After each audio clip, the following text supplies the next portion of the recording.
Welcome to my channel XYZ daily blog में आपका स्वागत है। मैं SS मुरारी आप सभी का हार्दिक स्वागत करता हूं। आज जो मैं आपको बताने जा रहा हूं, आज जो मेरा मेन मुद्दा है कि NTPC मेंस का जो है एग्ज़ाम आने वाली है, जो कि टेंटेटिव डेट जो है रिज़ल्ट दे चुका है आपका 14 जनवरी को टेंटेटिव डेट है रिज़ल्ट देने की। और जो मेंस का जो आपको रिज़ल्ट देने की संभावना है, जो आपका मेंस का जो एग्ज़ाम होगा वो होगा 14 फरवरी से लेकर 18 फरवरी का बीच में। तो बहुत सारा स्टूडेंट का माइंड में क्वेश्चन रहता है कि एग्ज़ाम जो है एक ही होगा या फिर अलग-अलग होगा।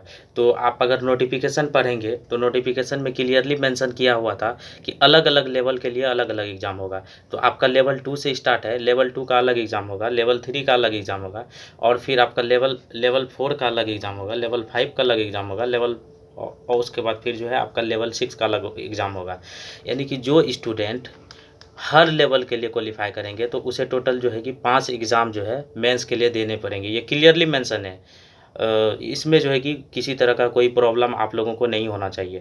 तो आगे फिर और आपको डिटेल में बताते हैं, उससे पहले आप जान लीजिए कि क्या आपका स्कोर है। अगर आप स्कोर हैं जिस ज़ोन में आते हैं तो उस हिसाब से आप जो है कि अपने प्रिपरेशन को जारी रखिए और जो है कि आपका रिज़ल्ट होने की संभावना रहेगा। इससे 1-2 नंबर एक्सपेक्टेड है, 1-2 नंबर आगे पीछे भी रहेगा। तो आप लोग अपना जो है मेंस की तैयारी में लगे रहिएगा। जो सबसे लो ज़ोन है, लो ज़ोन माना गया है इस साल के लिए, वो है सिलीगुड़ी, मालदा, मुजफ्फरपुर, गुवाहाटी, त्रिवेंद्रम, जम्मू जम्मू श्रीनगर जो है ये लो ज़ोन के लिए अंदर माना गया है।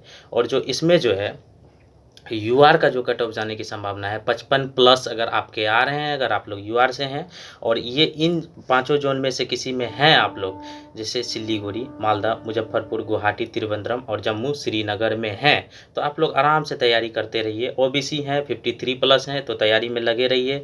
ईडब्ल्यूएस हैं अगर 50 प्लस हैं तो तैयारी में लगे रहिए। एससी हैं 45 प्लस और एसटी हैं तो 43 प्लस है अगर आपका, तो मेंस का तैयारी में लगे रहिए। हाँ, लेवल 2 के लिए जो स्टूडेंटशिप 10+2 के लिए अप्लाई किए हैं और आप लोग जो है इसमें से 5+ ऐड कर लीजिएगा। वहाँ यूआर का 60 हो जाएगा, ओबीसी का 58 हो जाएगा, उसके बाद ईडब्ल्यूएस का 55, एससी का जो है 50 प्लस और जो है कि एसटी का जो है 48 प्लस हो जाएगा। 5 प्लस कर लीजिएगा। और मिडिल जो जोन है जिसमें कि पटना आ रहा है, आपका बेंगलुरु आ रहा है, भुवनेश्वर आ रहा है, उसके बाद सिकंदराबाद आ रहा है, चेन्नई आ रहा है, अहमदाबाद आ रहा है, इससे जो है यूआर आपका जो है यूआर 60 प्लस अगर है तो आप लोग तैयारी में लगे रहिए। बिल्कुल डरने की कोई बात नहीं है। ओबीसी 55 प्लस है तो आप लोग लगे रहिए। ईडब्ल्यूएस 52 है तो आप लोग लगे रहिए। उसके बाद फिर एससी 48 है तो लगे रहिए और एसटी 45 है तो लगे रहिए। और उसके बाद बाकी जो कैटेगरी आता है एक्स सर्विसमैन, पीडब्ल्यूएफ, सभी जोनों के लिए जितने भी आरआरबी हैं सब के लिए अगर 40 प्लस है तो फिर आप लोग लगे रहिए मेंस की तैयारी के लिए। हाई जोन थोड़ा सा अलर्ट होने की ज़रूरत है, यहाँ पे बहुत ज़्यादा रिक्सी है। फिर यहाँ पे 10+2 5 प्लस कर लीजिएगा जितना मैंने बताया। और अगर जो सिर्फ 10+2 के लिए किए हैं 5 प्लस कर लीजिएगा। और हाई जोन के लिए अगर बात करें तो यहाँ पे अजमेर आएगा, इलाहाबाद आएगा जो कि सबसे डेंजर जोन माना जा रहा है। उसके बाद फिर आपका बिलासपुर, चंडीगढ़, भोपाल, मुंबई और कोलकाता। कोलकाता सबसे डेंजर जोन इस साल के लिए एनटीपीसी के लिए जो है आपका कोलकाता माना जा रहा है। अगर 10+2 से हैं तो आप लोग और भी अलर्ट हो जाइए कोलकाता के लिए। यूआर में यहाँ पे है 65 प्लस है, ओबीसी में 63 प्लस है, ईडब्ल्यूएस में 60 है। उसके बाद फिर आपका एससी में 55 है, एसटी में 50 है। अगर आप 10+2 से हैं तो फिर इसमें 5 प्लस एड ऑन करते चला जाइएगा। तो ये आपका ओवरऑल रहा। अगर आपके इसके आसपास हैं तो आप लोग तैयारी में लगे रहिए। ये रो मार्क्स है आपका। और बहुत सारे लोगों का क्वेश्चन रहता है कि जैसे कि खास करके यूआर कैंडिडेट का मन में ये सवाल रहता है कि हम यूआर से हैं, रिजर्वेशन का जो कैंडिडेट आएगा मेरा सीट लेके चला जाएगा। ऐसा नहीं है। आपका यूआर का कंडीशन लेने के लिए उसे आपको हर वो कंडीशन फुलफिल करना होगा आपको। और उसके बाद जहाँ तक रिजर्वेशन का बात है, चाहे एसटी का हो, एससी का हो, ईडब्ल्यूएस का हो और ओबीसी का हो, वो सिर्फ और सिर्फ एक ही बार अपना जो है रिजर्वेशन का लाभ ले सकता है। अगर आप फॉर एग्जांपल अगर कोई एक्स नाम का कोई कैंडिडेट है, अगर वो यूआर का एज मैच नहीं कर रहा है तो फिर वहाँ पे आपका जो है उसका रिजर्वेशन वहीं पे ख़त्म हो जाएगा। फिर आप चाहे कितनों भी, अगर आप 100 आउट ऑफ 100 भी ला लीजिएगा तो भी आपको रिजर्वेशन का सीट मिलेगा, यूआर का सीट नहीं मिलेगा, क्योंकि आप यूआर के एज के हिसाब से आप डिस्क्वालीफाई हो चुके हैं। ठीक है, क्लियर।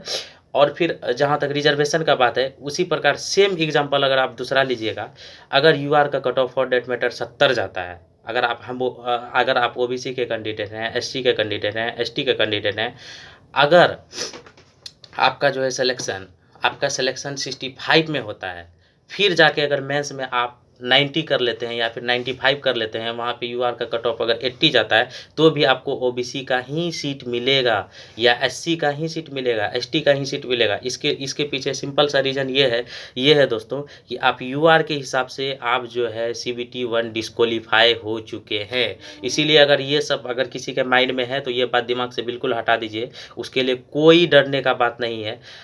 यूआर से हैं, रिजर्वेशन किसी भी कैंडिडेट को सिर्फ और सिर्फ एक ही बार मिलता है, तो ये चीज़ को ध्यान दीजिएगा। जहाँ तक स्टैटिक जीके का बात है, स्टैटिक जीके पढ़ते रहिए, 50 प्लस जो है कि आपका जीके और जो साइंस माना जाता है। मेरे हिसाब से स्टैटिक जीके पे अगर आप फोकस करेंगे तो 30-35 नंबर आप इजीली इससे स्कोर कर पाएंगे।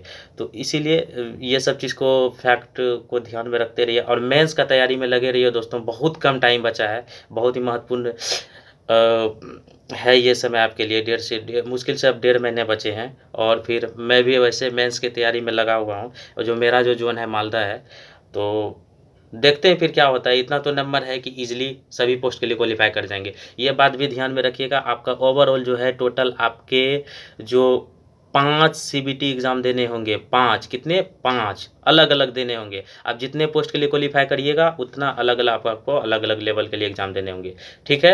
तो आई होप आप समझ गए होंगे, ठीक है। तब तक के लिए विदा दीजिए, नमस्कार। और फिर सपोर्ट कीजिए, लाइक कीजिए, सब्सक्राइब कीजिए। अगर हमारा इन्फॉर्मेशन आपको थोड़ी सी भी हेल्प करती है तो लाइक शेयर एंड सब्सक्राइब ज़रूरी है, ठीक है। Bye bye, take care.